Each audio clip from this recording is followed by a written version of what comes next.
Brava Executive Search e Aliá Mentoring apresentam Café com Sal. Bem-vindos a mais um episódio do Café com Sal, podcast que você sabe que fala de liderança, empreendedorismo e carreira. Você nos acompanha nas redes, tanto no Spotify quanto no YouTube, e os cortes também no Instagram. A gente grava aqui direto do Pocket Studio do Shopping Park da cidade e temos um convidado especialíssimo, que é o Mário Cerati. Alguém lembra desse sobrenome? Pois é, esteve à frente muitos anos das Mortadelas Cerati, uma marca muito próxima ao coração dos brasileiros. A gente vai explorar muito dessa história rica, familiar, de muito tempo, e também os desafios que ele enfrenta hoje, como investidor, como conselheiro, enfim. Como eu disse, uma história super rica. Bem-vindo, Mário Cerati, ao Café com Sal. É um prazer ter você aqui com a gente. Obrigado, viu? Eu que agradeço, Fabiano. É uma alegria. Amém. A alegria é toda nossa. Imagina, que isso. Um prestígio gigantesco para a gente. Mário, na nossa introdução aqui eu comentei que você, obviamente, não só pelo sobrenome, mas pela tua história profissional, representa uma marca muito conhecida, né? E, como eu disse, muito próxima ao coração dos brasileiros. Mas toda história tem seu começo em algum lugar, né? E esse começo, pelo que você me contou e todos nós, obviamente, sabemos, ele tem um início familiar. Se você puder nos trazer, obviamente, como eu disse, o privilégio de mergulhar nesse início, nesse começo, nesse contexto familiar, de contar um pouco como era teu mundo ali, não só na infância, mas no início da tua interação com a marca, né? Já com a família, mas com a marca, vamos dizer assim, já existente no mercado. Obrigado, viu? Eu que agradeço. Cerati é o meu sobrenome materno, né? Meu avô é o fundador do frigorífico Cerati, né? Giovanni Cerati. A história é interessante porque o meu avô, na verdade, chamava Mário Cerati. Eu me chamo Mário, em homenagem a ele, e na família eu era conhecido por Marinho, né? Ele era o Mário. E meu avô era líder sindical no norte da Itália, na região de Rovigo, no Vêneto. E com a ascensão do fascismo, os líderes sindicais foram perseguidos, então. E ele troca de documentos com o irmão mais novo, que era o Giovanni, e foge para o Brasil, com a identidade trocada. E chega ao Brasil como Giovanni Cerati. Então, na empresa, ele é conhecido como Seu João. Seu João. Mas dentro de casa era o Mário. Sim. E eu o Marinho. Ele chega aqui, imagina, líder sindical, jovem, ele nasceu em 1896, veio para cá em 1921, então ele tinha 25 anos quando ele chegou ao Brasil. Super jovem. E aqui ele vira empreendedor, né? Que é uma virada de... Você imaginar, né? O cara sair de líder sindical para empreendedor, parece uma coisa impossível. Tinha uma turma de Ceratis já aqui, no Cambuci, que tinha uma fábrica de cordas. Ele foi trabalhar com eles, eram primos. Dali ele arruma um emprego no açougue do Mercadão. Mercadão tinha sido aberto há pouco tempo e era o grande centro abastecedor de São Paulo. São Paulo é uma cidade de 600 mil habitantes à época, crescia muito, né? Então ele lá aprende o ofício de desossador, de açougueiro. E aí, junta um dinheiro. Em 1932 ele abre um açougue no bairro do Heliópolis. Hoje uma grande comunidade, a favela do Heliópolis e tal. E ele compra um terreno ali, constrói a casa dele e do lado o açougue. Então, como todo bom italiano, ele mora onde ele trabalha. Isso é uma coisa interessante, porque até hoje você vai na Itália, tem empresas de classe mundial na área de equipamentos, de engenharia e tal, e o dono mora em cima da empresa. Mora na própria empresa. Isso é uma coisa muito curiosa, assim. É bem típico, assim. E lá, começa a vender carne e tal, e ele percebe que tinha uma colônia italiana, já na segunda geração, já estabelecida aqui, pessoal que veio no fim do século XIX, no começo do século XX, que tinha um banzo enorme dos embutidos italianos. Não encontravam aqui nada. E ele então transforma o açougue numa pequena fábrica de embutidos. Quer dizer, ele enxergou uma oportunidade ali. Isso.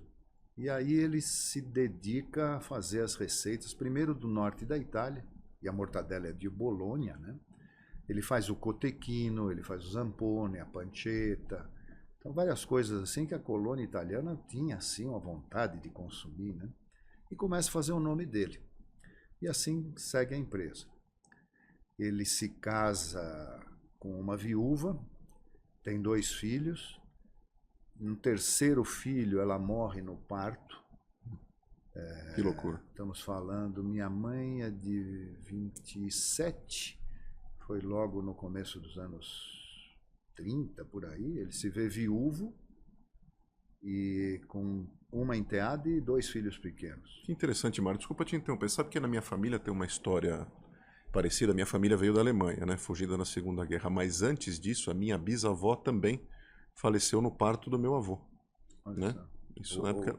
O seu avô sobrevive. Meu avô sobrevive e o pai dele acaba morrendo anos depois de malária, porque no final do século XIX veio numa expedição para o Brasil, ele era caçador, olha essa história, para fazer uma expedição na Amazônia. Quando que ele iria imaginar que o filho dele viria décadas depois, claro que por outros motivos, para o Brasil? Você imagina, isso era muito distante.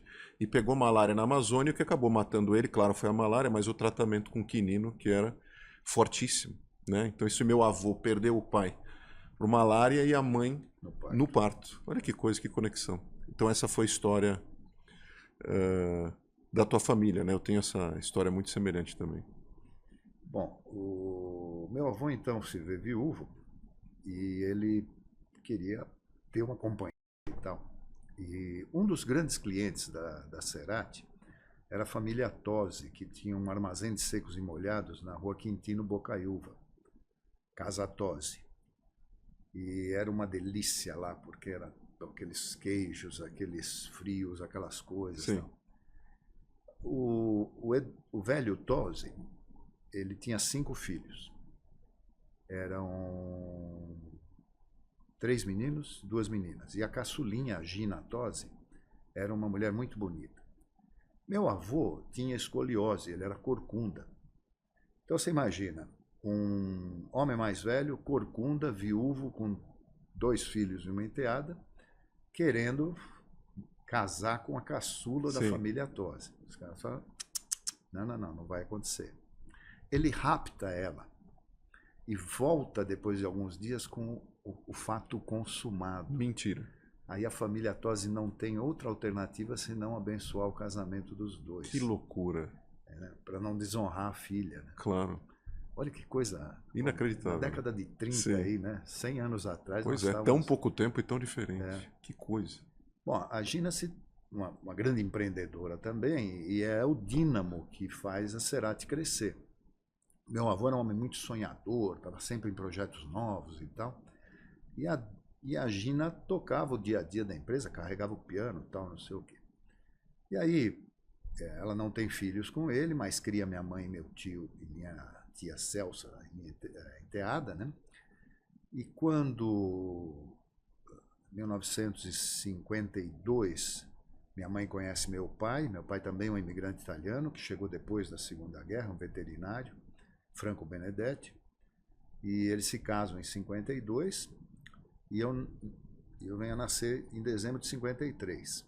Minha avó, eu fui primeiro neto macho, filho maschio, que para os italianos é uma honra, porque você leva para frente a genética e o sobrenome. Sim. Né? Em 58, eu era o xodó da minha avó. Em 58, ela morre de um ataque cardíaco. Né? E nisso a empresa está crescendo e tocando os negócios e outros produtos e tal, isso e aquilo. Aí acontece um negócio que marcou a história da empresa profundamente. Meu avô tinha 61 anos, se vê novamente viúvo, com medo da velhice sozinho. E ele casa novamente, 3 meses depois do falecimento da minha avó.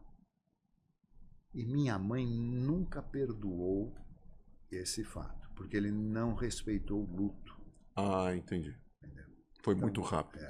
Minha mãe tratava meu avô muito mal. Eu gostava do meu avô, eu era um apaixonado pelo meu avô, mas eu tinha um conflito grande, porque... porque você não entendia aquela dinâmica, né? Como assim a filha, né, tua mãe, não gostava, não tinha um relacionamento... Mas assim que foi. Para piorar a situação, naquela época, os sócios da Cerati eram 3. Eram meu avô, meu tio, que era o filho mais velho, e meu pai, o genro. Eram os 3, em partes iguais, que tocavam a empresa. Meu avô casou com uma mulher que tinha mais 9 irmãos. E esses irmãos meio que encostaram na empresa e começaram a sugar recursos. Então, por exemplo, nós tínhamos conta num posto de gasolina ali no Ipiranga. Determinado segunda-feira, chegou o dono do posto para receber lá e apresentou um volume de notas fiscais gigante. Meu pai foi ver, todos os irmãos da dona Pierina abasteceram e assinaram pela Cerati. Tá parecendo cartão corporativo de governo. Pois é, uma coisa assim. Então a gente começou a viver uma fase de brigas. Vamos lá, de 1959, 60 até 1972 foram 12 anos de brigas. Fábio, você não acredita, mas é briga com B maiúsculo. O segmento de embutidos, de alimentos, é muito resiliente, porque uma briga desse tamanho numa empresa, isso acaba com a empresa. É isso que eu ia te perguntar, como é que uma empresa dessa se sustenta com tanta briga? O negócio era muito bom, entendeu? O negócio e o produto. O produto, o jeito com que a gente distribuía, tal, isso, aquilo, mas era muito... Eu lembro de algumas anedotas assim. Então, meu pai ia trabalhar e voltava muito nervoso, mas assim, a 400 graus de temperatura.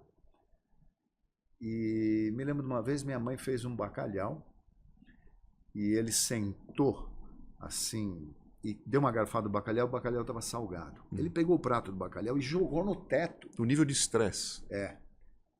O bacalhau ficou grudado, o prato desceu, se estilhaçou, eu e minha irmã chorando, minha mãe chorando e aqueles pedaços de bacalhau caindo na mesa. Ploc, Cena de terror de assim, cinema. Coisa assim. Nesse nível o negócio. Nesse nível, é. Isso durou, e a empresa foi crescendo. Durou até 1972, quando o governo militar, o Delfim Neto, faz uma lei obrigando a indústria de alimentos de origem animal a se enquadrar num regulamento baseado nos regulamentos americanos e alemães da época, um regulamento muito duro. E, obviamente, a nossa fábrica não tinha as condições, o hardware, para se enquadrar. Então chega uma comissão de Brasília lá e fala assim, nós vamos fechar a empresa porque vocês não têm a menor condição de continuar funcionando. Aí parou a briga. Entendeu? É verdade. E assim foi, a gente acabou reformando a empresa lá na Heliópolis, o terreno já ficou todo ocupado, já tínhamos 5.000 metros quadrados construídos lá na época, e a empresa se adaptou, cresceu, começou a vender com o selo do CIF, Serviço de Inspeção Federal. Sim. Você pode vender para o Brasil inteiro. Anteriormente, a gente só podia vender para o estado de São Paulo. E com isso a gente expandiu os negócios e a empresa teve um novo ciclo de crescimento. A tua entrada se deu quando? A entrada se deu em 1978. Em 78. Eu fiz GV, me formei em 76, 72 e 76. E passei um ano na Alemanha estudando. Por que especificamente a Alemanha? A Alemanha é o país onde há a maior tradição de consumo de carnes processadas. Fato, verdade. Então você tem ali uma rede de escolas, de conhecimento, de tecnologia que eu achava muito importante à época. Então eu passei o ano de 77 na Alemanha, voltei em 78 e comecei a trabalhar na empresa pela produção. Na produção, na área de produção. Tentando organizar, padronizar um pouco, formulações, essas coisas todas. A empresa era pequena, né? Tinha muita informalidade, eram funcionários muito antigos, né? Era uma coisa meio assim, fluida, né? Sim. Não tinha muito... Que se ajeitava, líquida, vamos dizer assim. Líquida, sim, uma coisa assim. A empresa vai crescendo, década de 80 e tal. Aí nós passamos por uma crise muito grande. Só terminar isso também. Meu avô, nessa época, ele se retira do dia a dia dos negócios. Por questões de saúde, vai morar na praia, em Peruíbe, com a esposa dele. E a verdade, ser dita, ela cuidou dele até o fim dos dias dele. Realmente foi uma companheira. Sim. A Pierina realmente foi uma companheira importante aí. Meu avô vem falecer em 83, com 86 anos, né? Praticamente de velhice. Viveu bastante para a época, inclusive. Teve uma velhice boa, bem cuidado. Nenhum problema grave de saúde, mas só foi se debilitando, né? Assim, muito lúcido até o fim. E ficam meu pai e meu tio. A empresa se transforma numa sociedade anônima, já tem um pouco mais de governança, de cuidado com essa parte. Hoje em dia a gente fala governança, né? Na época era botar um pouco de ordem e transparência. Transparência nisso. E em 86 a gente é atingido pelo Plano Cruzado, né? E aí a gente só... todos os preços congelados, aquele negócio de ágil e tal. A empresa vai bem nos primeiros meses, mas depois sofre demais com pagar carne mais cara, não poder aumentar o preço, e aí dá aquela congela, confusão. Inflação, cada dia um dia. Imagina, uma coisa... Inacreditável. Inacreditável. A carne era entregue com a nota fiscal com o preço congelado e você tinha que pagar por fora o preço real, né? Foi um período muito difícil. E aí, patrocinado por mim, a empresa faz um erro estratégico brutal. Que tenta garantir suas próprias fontes de fornecimento. Então, a gente fazia mortadela, vamos criar porco. Né? Tudo internalizado. Tudo internalizado. Óbvio, quando você não tem desorganizado por conta do congelamento, tudo parece fazer sentido. Quando o mercado se normaliza, um enorme investimento que a gente fez em comprar granja, comprar um matadouro, etc. e tal, descapitalizamos a empresa, se tornou economicamente inviável, porque meus fornecedores vendiam para mim a carne que eu produzia muito mais barato do que o meu custo. Inacreditável, né? Pois é. Depois nós tínhamos inflação e a estrutura de capital, porque imagina uma situação, eu compro carne, no dia seguinte ela vira mortadela, no terceiro dia ela está na padaria e o cara me paga ali com um chequinho pré-datado, com alguma coisa assim. Numa semana eu fiz o ciclo da companhia. A carne me dá 28 dias, então eu tenho esse dinheiro no meu capital de giro 4 vezes até eu pagar o primeiro negócio. Sim. Beleza. Quando eu crio porco, eu compro ração. Aí eu compro leitãozinho, aí eu ponho o leitãozinho 4 meses para engordar, para depois abater o leitãozinho, desossar, já não mais o leitãozinho, mas o porco adulto, e aí eu tenho a carne para mortadela. Nisso aí, passaram 5 meses. 5 meses. Uma coisa que para mim eram 3 dias, virou 5 meses. Um processo extenso demais. E o custo disso? Proibitivo, entendeu? A conta não fechava nunca. A gente descapitalizou a empresa fortemente, e aí, passamos um período que eu não desejo para ninguém, assim. Extremamente endividado, patrimônio líquido negativo, credores botando título no cartório, gente ameaçando não entregar porque não tinha pago. Estresse financeiro. Coisa que vocês não tinham passado. Vocês tinham estresse de família, estresse produtivo, talvez, mas não financeiro. Vocês se desfizeram, então, de toda essa estrutura. Óbvio, não tinha outra... Vendemos tudo, voltamos, fizemos um ajuste brutal. Talvez o pior dia da minha vida foi numa sexta-feira. Foi a primeira semana de dezembro de 91. Nós demitimos metade do nosso pessoal. Metade. Metade. Assim. Cortamos os custos, ficamos só com os produtos que tinham margem e só com os clientes que tinham margem. Paramos de vender para supermercados e tal, isso, aquilo. Voltamos às origens. Vendemos para as padarias, para os pequenos comércios, receber logo. Entendeu? E quando você readecua a estrutura de capital de giro, o dinheiro aparece. Então, novembro nós estamos quebrados. Janeiro, nós estamos pagando tudo em dia. Você fala milagre, não. A estrutura estava caríssima. Exato. E você se vê obrigado a apertar o cinto, né? E quando você aperta o cinto, você fica inevitavelmente mais eficiente.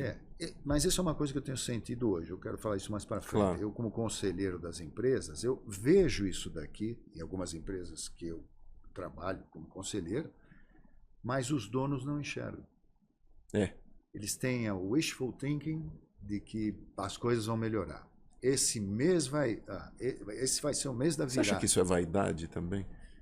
Ou inocência? Não sei se é vaidade, mas assim, é muito difícil a gente reconhecer que a gente está errado.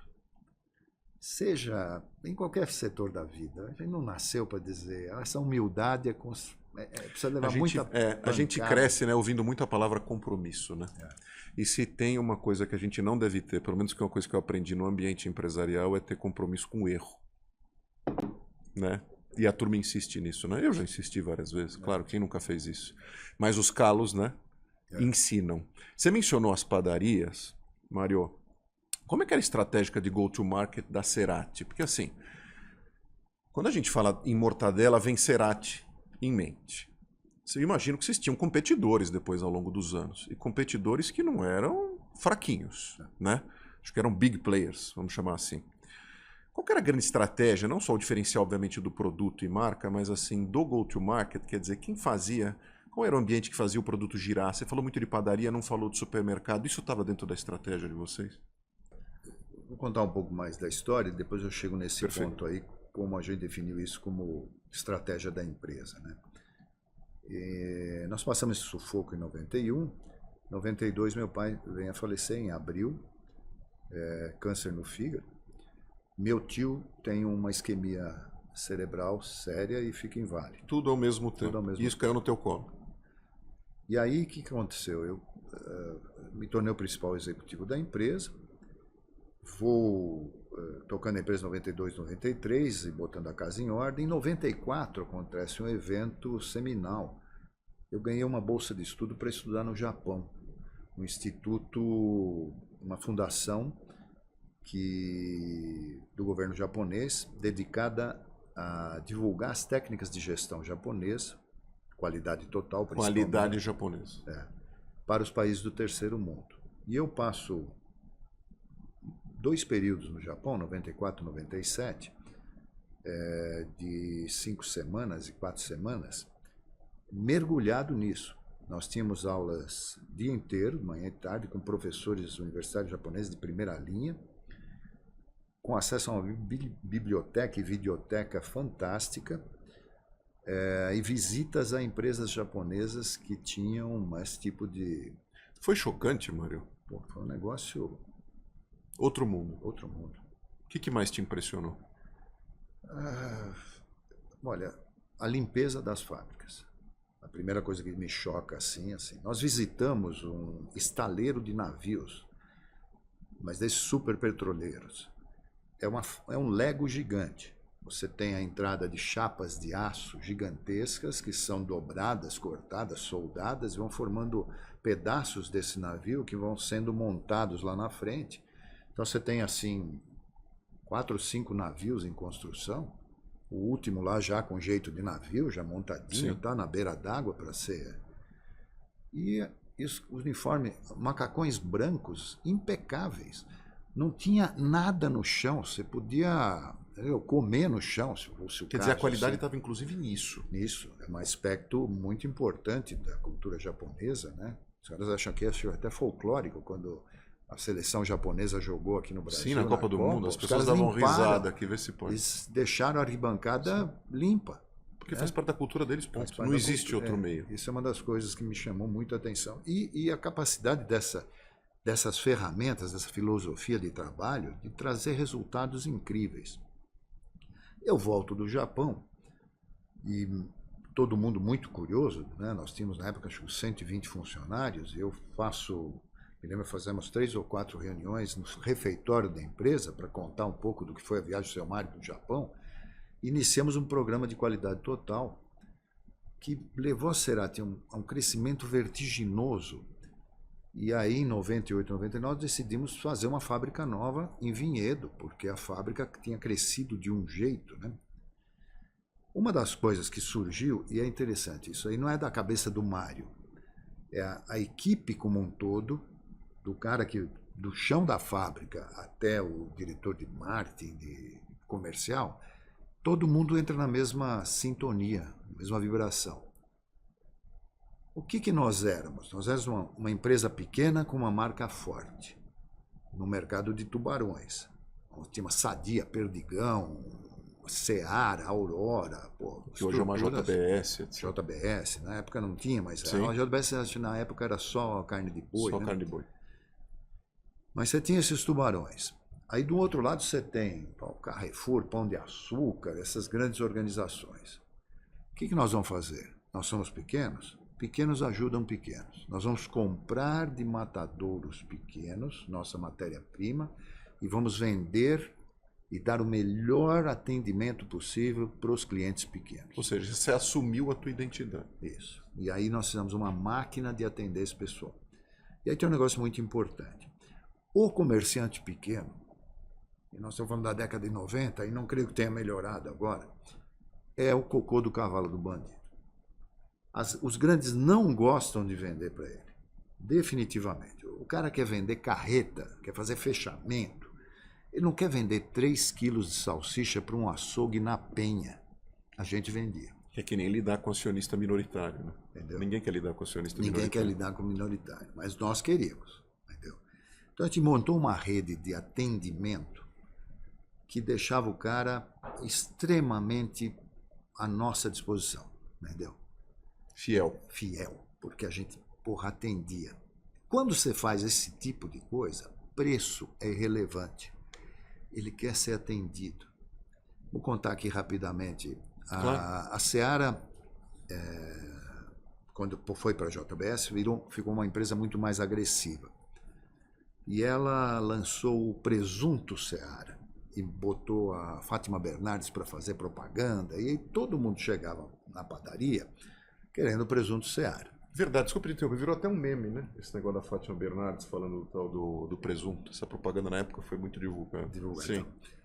O que aconteceu? O comércio consumidor vai lá e falou, eu quero experimentar o presunto da Seara. Aí eu não tenho, mas eu vou pedir. Ok. Aí vem o vendedor da Seara e o cara fala, eu preciso de 2 caixas de presunto Seara. Ele falou assim, pô, nós temos pedido mínimo. 2 caixas é muito 2 caixas não dá. O que eu tenho que comprar mais? Você tem que comprar isso e mortadela. Aí o cara compra linguiça calabresa, o presunto e a mortadela. Venda casada. Porque ele tem que vender no mínimo portfólio. 400, 500 reais e tal, isso aqui. Aí você chega lá, e essa eu fui pessoalmente, falei, pô, você comprou mortadela da Seara? O cara falou, eu tive que comprar. E me ferrei. Mas por quê? Porque na hora que a Seara veio entregar, eles estavam vendendo muito presunto, veio a mortadela, veio a linguiça calabresa, mas não veio o presunto. E eu tive que largar aqui e ir no atacadão comprar presunto, porque senão me faltava presunto. Entendeu? Então foi um negócio, o cara empatou um dinheiro que ele não tinha, porque tinha pedido o mínimo, comprou produto que ele não precisava, o produto que ele precisava não veio, entendeu? Que era o core da compra, né? O motivo, né? Sim. Então, imagina como esse cara se sente tratado. A Cerati não. A Cerati, eu quero só 3 quilos, eu levava 3 quilos, entendeu? Isso criou uma base. Quando nós vendemos a empresa, nós tínhamos 19 mil clientes ativos no Brasil, entendeu? Que a gente visitava toda semana e entregava 90% dos clientes em 24 horas. 24 horas? 24 horas. Era uma máquina de distribuição. Como é que você comanda uma operação como essa do ponto de vista da distribuição? Qual que é o segredo disso? O segredo é ter muita inteligência. Como é que nós nos organizávamos? Os setores de vendas eram setores exclusivos daquele vendedor. E ele fazia uma parte desse setor na segunda, na terça, na quarta, na quinta. Na segunda, por exemplo, ele visitava uma média de 40 clientes, dos quais ele tinha 32 positivados, mais ou menos. Esses pedidos eram enviados para Vinhedo, eram separados, faturados e já carregados no pallet na ordem de entrega, que é diferente da ordem da visita. O vendedor estaciona o carro e faz 5 clientes a pé. O caminhãozinho não consegue fazer isso, a rua é contramão. Sim, tá, tem números impeditivos. Então, esses 32 clientes iam para Vinhedo, eram pesados, faturados, levados num pallet, o caminhão, a carreta saía de madrugada para o operador logístico, era passada para o caminhãozinho VUC, às 5 da manhã ele já estava no primeiro cliente, 2 horas da tarde ele já voltava para a base com todas as entregas feitas. Fundamental nisso esses 32 clientes tinham que receber tudo o que eles pediram. O que destruía a logística era o pedido fora de dia. Então hoje é o dia de Pinheiros, mas você vai ter um pedido que não foi entregue ontem Esporádico. na Lapa.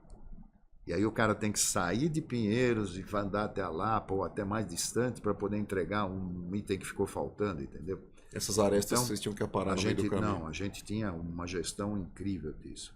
Você acha que isso é um dos motivos pelos quais a gente conversava até aqui antes da gravação? Quer dizer, quando eu penso em mortadela Cerati, me dá o mesmo efeito de quando eu penso, por exemplo, numa marca como Havaianas, né? Não interessa a marca que faça a tal da sandália de tira, de borracha. Tudo é Havaianas. Tudo é Havaianas. Quando a gente pensava tempos atrás também, alpargatas, né? Na época, anos 80, anos 70, etc. Vou usar uma alpargatas. Aquilo é uma marca, mas as pessoas tinham certeza de que aquilo não era só uma marca, né? Aquilo era um tipo de calçado. calçado. Exatamente. Isso aconteceu com a Cerati, você imagina, porque justamente ela assumiu esse papel, tinha esse tratamento de bairro, vamos falar assim, muito próximo às famílias, do consumo diário, etc. Isso é um dos segredos? O produto estava sempre no ponto de venda, a relação era quente com o comerciante, ele era mimado por nós, né? E a gente virou um parceiro dele, né? Muito mais do que um fornecedor e tal. Então isso foi uma estratégia realmente vencedora. Assim, o fato, por exemplo, aqui eu tenho uma padaria numa esquina, aqui eu tenho um mini mercado na outra. No meio do quarteirão eu tenho um cliente pequeno que quer só 3 quilos. Meu caminhão passa aqui, eu consigo entregar, entendeu? Esse negócio da roteirização era uma das coisas chaves, a gente tinha muita atenção Esse nisso. mapeamento, né? Roteirização e mapeamento. Você mencionou da venda, né?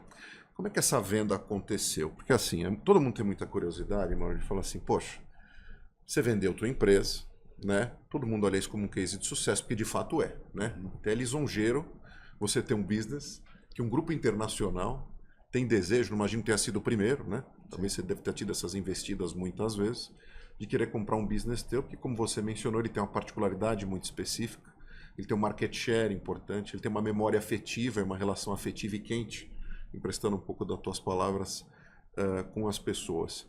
Mas como é vender algo que está relacionado à tua família e ao teu sobrenome? Como é que funciona emocionalmente isso? Você tem um lado, obviamente, do ganho, né, da satisfação em vender um negócio, como eu mencionei, mas ao mesmo tempo você perde algo que fez parte da vida toda, né? Da vida toda e do estabelecimento da tua família aqui. Não foi um processo fácil, né? Digamos assim, em termos de espírito, né? Espírito, legado. Né? De legado. Mas foi, só tentando entender, né? Nós vínhamos numa onda de crescimento muito forte. Em 2015, nós fizemos um acordo com uma empresa do Paraná, Castrolanda, que tinha construído uma unidade industrial de carnes, e nós, Castrolanda como grupo, é um grupo que vem dos imigrantes holandeses da década de 50, que vieram para o Brasil e receberam esse terreno em Castro, Paraná, do governo do estado, e construíram ali muita riqueza no leite, mas eles não desenvolveram marcas próprias, eles fabricam para terceiros. E quando eles fizeram da industrial de carne, eles procuraram parceiros, e uma grande parte da produção deles era feita com a marca Cerati e comercializada pela Cerati. Isso nos deu um puxo muito grande, né? Com produtos que a gente não fabricava, salame, por exemplo, tal, isso aqui. E aí isso trouxe muita visibilidade. O grupo Hormel Foods lá de Minnesota, nos Estados Unidos, que é um grupo de mais de 12 bilhões de dólares de receita, eles estavam olhando a expansão internacional. E aí tem uma curiosidade também, o que levou eles a procurar a Cerati? No ano de 2000, nós fomos procurados por um Tekkaseg, olha só, que estava no Japão e que tinha construído uma rede de fornecimento para os brasileiros que trabalhavam no Japão. E tinha muito pedido de mortadela. Só que o Japão não permitia a exportação de mortadela. Por algum motivo? Por motivos sanitários. Ok. Então nós conversamos com ele chama Edson Tamada, gente finíssima, E ele falou, vamos fabricar aqui. Então, montamos uma pequena fábrica lá e começamos a produzir mortadela no Japão.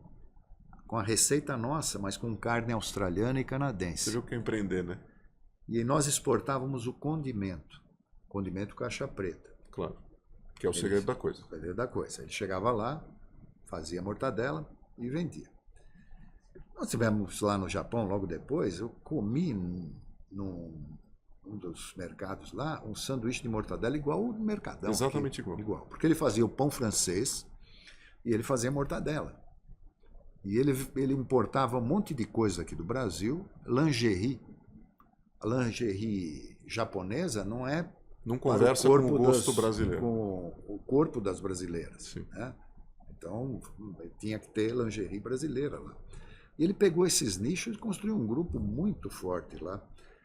E a gente tinha lá essa mortadela. E aí, um grande grupo americano de varejo, Costco, foi para o Japão e comprou nossa mortadela. Os dirigentes da Hormel, quando decidiram expansão internacional, fizeram uma viagem grande pelo Oriente, por os grandes mercados. Chegaram no Japão e viram essa marca. Vieram aqui para o Brasil e viram a marca. Falaram, mas como é que uma indústria... Como é que isso acontece? Isso. Aí nos procuraram. Isso já foi no segundo semestre de 2015. A gente namorou um pouco, teve muita troca de informações e tal. Em 2017, eles formalizaram uma oferta pela totalidade do grupo, Sim. que era uma coisa assim, muito boa, e a família resolveu... E o day after?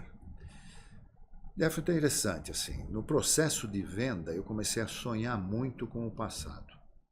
Acho que minha cabeça se organizando, assim. Então eu sonhava com funcionários antigos, gente já tinha morrido, com a fábrica do Heliópolis, sabe? É aquele papo do filme da tua vida voltando. Voltando, E conversava muito com meu pai e meu tio, nos sonhos e tal, isso, aquilo e tal.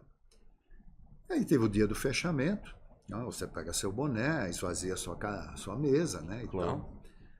E eu, de repente, me vi, eu por não compete, não podia trabalhar em nada ligado à carne, processados e tal, mas indústrias de alimento começaram a me chamar para conversar, para assumir postos ou de consultoria ou de Quer dizer, independente de ter um planejamento teu pessoal, o mercado já começou a te provocar nesse sentido. E até hoje eu estou nesse, ou eu oriento, e normalmente eu converso com os donos, né? Eu faço mentoria, alguma coisa assim, para indústrias da área de alimentos. Que indústrias, por exemplo? Conta pra gente um pouco os mercados que você investe ou é conselheiro. Tem os sucos do Daniel. Sucos, W Nutritional. Beijão, Daniel. Já participou aqui brilhantemente do nosso pod aqui. Gente finíssima, Daniel. Sim. Tenho uma indústria de marmitas veganas. Assim. Como se chama? Belief. Belief. Leaf de folha de planta. De folha, Belief. Legal. Pão congelado, pão industrial, para o food service. Uma indústria chamada Ultrapão, lá em Pouso Alegre. Legal, Minas. Minas. Minha esposa tem uma indústria de embalagem para flores, que eu sou conselheiro também. Legal, como se chama? O Albano Embalagens. Albano Embalagens especiais. Né? Um nicho muito interessante. Negócio assim. Empresa muito bacana. Quem mais? Depois do Não Compete, eu tenho ajudado um pessoal lá de Bragança Paulista, que faz linguiças tradicionais de Bragança, chamada Sabor de Bragança. Sabor de Bragança. 2 empreendedores também, muito interessante o case deles. Leite, alguma coisa? Sim, na parte de sorvete. Sorvete. De ingredientes para sorvetes. Legal. A empresa chama Daus, fica em Goiás, e eu sou conselheiro deles, fui conselheiro deles até o começo do ano, mas ainda sou amigo e converso lá. Eles fazem a base para o sorvete soft, entre outros produtos. Perfeito. Né? Mário, muita gente, eu lido com carreira, obviamente, o tempo todo, muitos executivos estão olhando para a carreira, porque assim, a gente vive mais, né? Então a carreira da gente fica estendida. Verdade. Né? E a gente precisa ter viabilidade, não só financeira, mas como a gente conversava aqui, de objetivo de vida, de continuar construindo e aportando o nosso conhecimento em outros negócios. Então, por exemplo, quando você olha para a educação continuada hoje, Você tem inúmeros players hoje que faturam alto e crescem muito com curso de formação de conselheiros. Né? Você tem os tradicionais mais novos abrindo. E essa é uma alternativa que me buscam muito para entender, Fabio, você faz posição de conselho, como é que eu posso ser conselheiro ou conselheira, como é que eu posso impactar outros negócios, não só na continuidade da minha vida executiva, mas depois exclusivamente fazendo isso. O que você acha que é importante ter no perfil de algum conselheiro ou conselheira para, de fato, aportar conhecimento na empresa, que é algo inegociável? Claro que tem gente que vai vir do ambiente de produção, tem gente que vem do ambiente financeiro, outros de RH e pessoas, outros do ambiente, por exemplo, jurídico, enfim. Mas na essência do conselheiro, o que você acha que essa figura precisa de fato ter para impactar positivamente negócios? É interessante isso. Eu acho que, obviamente, se o pessoal, a maioria das empresas são na área de alimentos e, obviamente, tem uma grande experiência nesse, claro, você vem desse área, setor, dessa vertical. Mas acho que é aquilo que eu falei no início, que é você enxerga coisas que os fundadores ou os outros conselheiros não enxergam. E você tem que ter muita habilidade para mostrar para eles isso daí. Acho que essa habilidade é fundamental. Você vai enxergar coisas, mas os outros não estão vendo. E como didaticamente passar para essa turma? Qual é a habilidade que você pode dizer, não vai fazer nada, porra, seu burro, você não está vendo que a estrutura de capital, não adianta. Claro. Você não está vendo o bottom line? Está faltando dinheiro. Entendeu? Não acessa o cara assim. Não se pode falar isso de jeito nenhum. Claro. Então você tem que trazer, por exemplos práticos do dia a dia e exemplos que você viveu, que de certa forma corroboram e chancelam aquilo que você está falando. Ou até fazer, uma das coisas interessantes é fazer ele descobrir isso, né? Você pensou no e-commerce? Pô, dá uma pensada nisso, vê o que os concorrentes estão fazendo e tal, isso, aquilo. Não vai te falar, mas você, faz o e-commerce, pô, você está perdendo venda. Não. Aí o cara vai e na outra reunião ele fala assim, pô, sabe aquilo que você me falou? Pô, nós vamos fazer um projetinho aqui porque, pô, tá faltando, não sei o quê. Você vê que curioso, né? Então, assim, a saída muitas vezes do empreendedor é entender que ele precisa de um conselho, mas muitas vezes não está aberto a ouvir o conselho, né? Exatamente. E o conselho precisa rebolar para passar essa mensagem de forma apropriada. Que loucura, né? E olha que a escuta é um dos principais ativos que o empreendedor tem que ter. Né? Mas é aquilo que eu te falei, né? Aquele negócio de reconhecer que você está errado, né? Você tem muita habilidade, né? Hoje, eu vou fazer 70 anos. Eu tenho um relativo calo de coisas erradas que eu fiz, que eu consigo, obviamente, reconhecer e me desculpar, e qualquer coisa, rapidamente. E conviver bem com isso. Sem sofrer, mas a maioria das pessoas não tem, né? Então, acho que para as suas procurar ver se o cara tem essa habilidade de cutucar no lado certo e deixar de forma organização propositiva chegar a essas conclusões. Mário, você mencionou, né, da tua vasta, obviamente, experiência, a gente ouviu tua história aqui, da tua família, agora como investidor, conselheiro e tal, mas às vezes pode ser um ambiente solitário, né? Você está sempre aconselhando alguém, aportando conhecimento em algum lugar. De onde você bebe conhecimento? Você é um cara de livros? Você se inspira com cases, viagens, filmes, séries? A gente tem um quadro aqui final de podcast que a gente sempre pede dicas de livros, né? Ou informações com as quais você interage, seja por leitura, por vídeo, etc.